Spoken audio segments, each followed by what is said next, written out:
Congratulations on your purchase of a Shelter EPA-certified wood-burning furnace, manufactured with pride in the USA.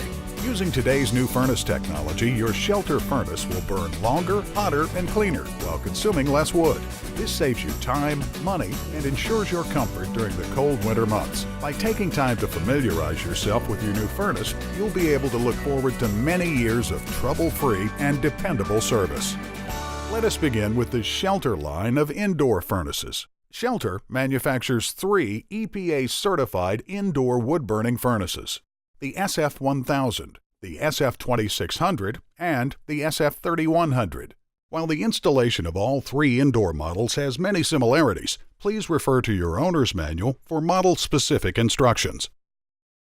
When installing, place your furnace as close to the chimney as possible. The connecting pipe may not have a horizontal run greater than 5 feet. The proper design and installation of the flue system is critical to ensure the overall performance of your furnace. Maintain the required clearances to combustibles, which are outlined in your owner's manual. The first step in installing the circulation blower is to attach the brackets to the blower housing. The blower may now be attached to the back of the furnace. You should now assemble the filter box. The filter box consists of 4 panels: a top panel, bottom panel, and 2 side panels. Be sure to identify each panel, noting the pre-drilled holes, which make assembly easy. The side panels fit inside the top and bottom panel flanges. After assembling, slide the filter box over the circulation blower and attach it to the furnace with the fasteners provided. After installation is complete, install the properly sized filter, which must be purchased separately. The filter protects the circulation blower and helps to provide clean air throughout your home. If you have purchased the SF1000 model, you will be required to install the draft blower, electrical control center, and fan limit control. On all other models, these components are factory installed. Every Shelter furnace includes a digital wall thermostat, which automatically adjusts the burn rate of your furnace based upon the desired temperature. We recommend installing your Shelter thermostat in the living area where the existing thermostat is located. You will need to connect the wall thermostat to the 2 terminals located on the electrical control center with standard 24-gauge 2-wire thermostat wire, which must be purchased separately. Next, you will need to connect your furnace to a properly functioning chimney. If connecting to an existing chimney, we strongly recommend the chimney be professionally inspected to ensure it is in proper working condition. It is critical that the chimney is properly sized to maximize the performance of your furnace. Lining an existing chimney with a 6-inch stainless steel liner is strongly encouraged and may be required by local authorities. All Shelter EPA-certified wood-burning furnaces are equipped with a 6-inch flue exit. Never connect to a smaller diameter flue or a chimney that services another appliance. If installing Class A chimney pipe, there must be a cleanout tee attached. The pipe to connect the furnace to the chimney should be a minimum of 24-gauge black stovepipe. It is important to remember, on a horizontal run, chimney pipe must have a 2-inch rise for every 1 foot of run.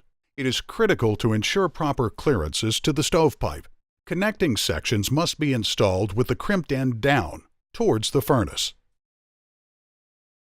Never use galvanized pipe. This is used for air ducting only and should not be used for chimney installations due to the potential of poisonous gases burning off the galvanized pipe. Now, let's focus on connecting the distribution air for the furnace. There are many options to consider, and you may want to consult with an HVAC professional to determine the best method for your home.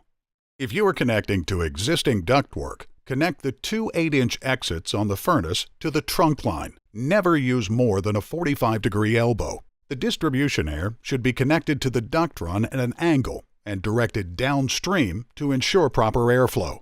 Connecting to the trunk line will provide even airflow throughout your home. If you are installing this furnace as a standalone heating system, you can connect the 2 8-inch distribution air exits directly to approved venting materials. As we mentioned, you may want to consult with an HVAC professional to design a distribution system to maximize whole home comfort. The return air enters through the filter box located on the back of the unit. While providing warm air to your home is important, equally important is planning for adequate return air to ensure that the furnace will function properly.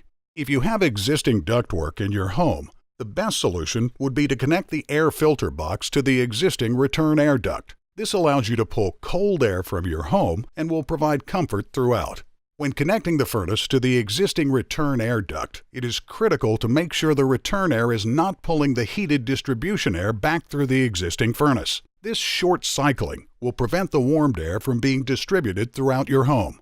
To prevent this situation, install a damper in the duct between the existing furnace and the duct connection of the distribution air.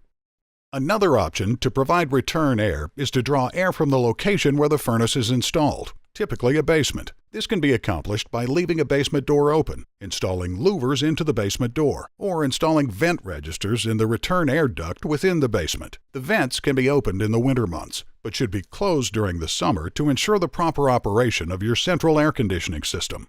Whichever return air solution you choose, you must have a minimum of 113 square inches of return air available for the furnace. Your shelter furnace installation is complete when all components are installed, the chimney is properly connected, and the supply and return air ducting is complete.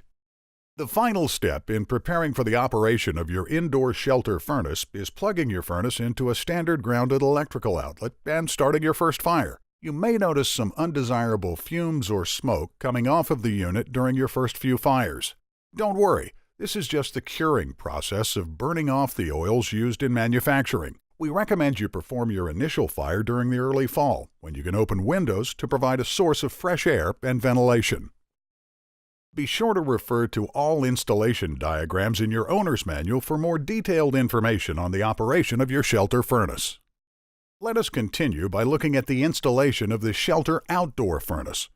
Shelter manufactures the SF4200 EPA-certified outdoor wood-burning furnace. A quick overview of the installation process includes determining the location and placement of your furnace, installing the thermostat, installing the chimney, and connecting the ductwork to your home. There are several important considerations to assess when determining where the furnace will be located. Where and how will the furnace be connected to the existing home? Remember, optimal performance is achieved with short duct runs. The furnace may be placed a minimum of 12 inches and a maximum of 25 feet from your home. We recommend placing your furnace on a 4-foot by 8-foot concrete pad. Often, customers will install a roof over the unit, protecting themselves, their furnace, and their wood from the elements. In addition to the pad, you will need a grounded electrical outlet installed within 4 feet of the left-hand side of the furnace. A special feature of our outdoor furnace is the patented heat dump system that protects your furnace during power outages. If you ever lose power, the heat dump opens, protecting the furnace from significant damage. It is important to remember to never place a heavy object on the heat dump. This will keep the heat dump from opening during a power failure, and the resulting damage will not be covered by the manufacturer's warranty. Install the thermostat within your living area, taking into consideration how it will be wired to the furnace located outside. You need a 2-wire thermostat wire, not included, to connect the wall thermostat to the terminals on the bottom of the electrical control center. Be sure to locate and install the wire in a manner that will protect the wire from damage. Once all electrical connections are complete, you may move on to the chimney installation. If your furnace is located 10 feet or more away from your home, a minimum of 6 feet of Class A insulated chimney pipe is required. The installed anchor plate accepts Shelter Pro chimney pipe. If you desire to use another brand, you will need to change the anchor plate to one designed specifically for that product. It is critical to properly seal the anchor plate and chimney pipe to the unit. If the unit is closer than 10 feet to the home, the 10-2 rule must be followed. The top of the chimney must be 2 feet higher than any structure that is within a 10-foot radius. See your owner's manual for additional details. After installing the required chimney sections, install a chimney cap to prevent rain from entering the furnace. Additionally, be sure to seal the outer edge of the chimney to the top of the furnace to keep water out of the furnace. Now that the unit is set, the thermostat is wired, and the chimney is connected, you should plug in your furnace. Then, start your first fire in order to burn off the oils used in manufacturing. This will normally take a few hours, but once the unit cools down, you are ready to make the duct connections to your home. You will need to connect the starter collars to both the hot air and the return air vents on your shelter furnace. The 10-inch starter collar must be connected to the heat supply vent. Then, connect the 12-inch starter collar to the cold air return on the back of the blower housing. The cold air return and hot air supply outlets from the furnace are round, so they can be used with standard galvanized ducting found at most hardware stores. When attaching ductwork, make sure all sections are screwed together tightly and use aluminum tape to seal each section of pipe, including elbows. Then, wrap the ducts with Reflectix, a UV-rated insulated wrap found at most building supply stores. Be sure all duct runs are properly supported. Because you can place the outdoor furnace as close as 12 inches from your house, you can install the air ducts through a basement window, the crawl space, or a framed opening to make the connection to the main trunk line in the home. Be sure to avoid 90-degree elbows. To maximize airflow, no duct angles should be greater than 45 degrees. You may want to seek advice from an HVAC professional concerning the design and installation of your ductwork as you determine the best method of installation for your home. Congratulations on the purchase of your Shelter EPA-certified wood-burning furnace, manufactured with pride in the USA. From purchase to installation, Shelter makes it simple. Factory-assembled parts and live customer support. For assistance, refer to your owner's manual. Check us out online at www.shelterfurnace.com or call our customer service team at 1-800-875-4788. We're here to help. Shelter, manufactured with pride in the USA.